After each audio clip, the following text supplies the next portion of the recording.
You weren't blocked. You weren't broken. You're under a long-standing internal gag order that once kept you safe. Let's dismantle it. For many of us, creativity was the first thing we sacrificed to survive.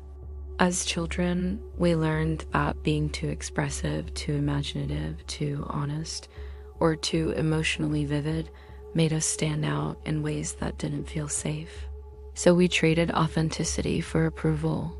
We traded intuition for predictability. We traded our voice for belonging. And over time, that trade became automatic. Today, when you sit down to create, your body still remembers the old contract. Your throat tightens. Your chest constricts. Your mind floods with shoulds, not because you lack ideas, but because your nervous system is trying to protect you from a threat that no longer exists. So let's begin with the body.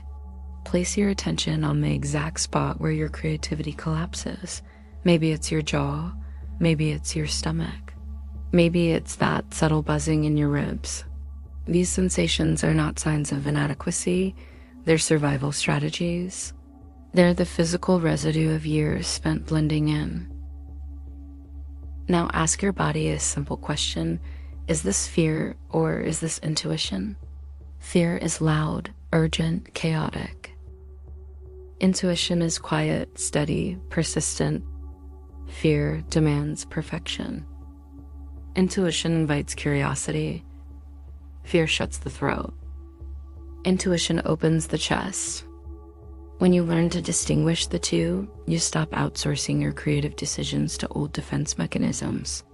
You begin to rebuild the bridge between your cognitive safety and your raw expression. Next, we excavate. Beneath your polished exterior lies a creative impulse you haven't touched in decades.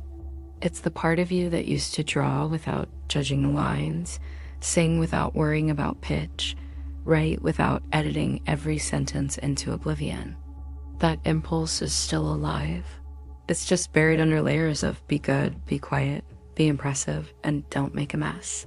So instead of thinking your way through creativity, I want you to feel your way back to it.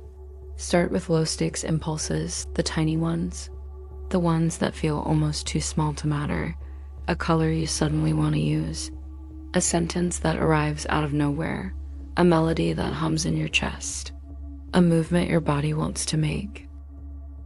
Honor those impulses immediately, not perfectly, not publicly, just honestly. This is how you rebuild internal communication. This is how you teach your nervous system that expression is safe again. And now, the perfectionism loop. Perfectionism isn't a personality trait, it's a defense mechanism. It's your brain's attempt to prevent rejection by controlling the outcome. But creativity doesn't live in the outcome. It lives in the sensory experience of making something real. So shift your focus from the final product to the raw data of your body.